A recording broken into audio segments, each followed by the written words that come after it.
আলাইকুম রহমতুল্লাহি ওয়া বারাকাতুহু। আপনারা দেখতে পাচ্ছেন যে জিন ও ভূত তাড়াইবার উত্তম তদবির। যদি কারোর সাথে জিন হাজির হয়, জিন শরীরে ভর করে প্রবেশ করে জিনে ক্ষতি করে, তাহলে এই আমলটি ওই তদবিরটি করতে পারবেন। এটি একটি আমল, কোরআন শরীফের আমল।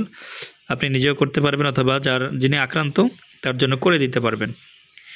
তো এটা হচ্ছে গিয়ে কোনো লোককে জিনে বা ভূতে ধরিলে একটি গ্লাসে কিছু পানি লইয়া উহার উপরে একবার সূরা ফাতিহা, একবার আয়াতুল কুরসি, একবার সূরা জিনের প্রথম 5 আয়াত।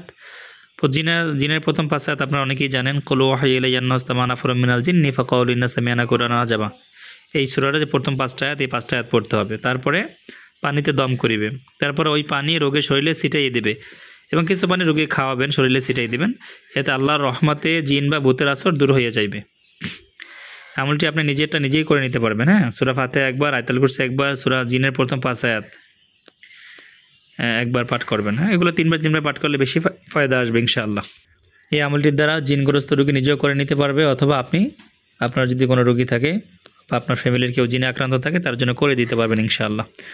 আপনাদের জিন জাদুটোনার বিষয়ে কোনো চিকিৎসা নিতে আপনার উক্ত নাম্বারে হোয়াটসঅ্যাপে যোগাযোগ করবেন 0182580780।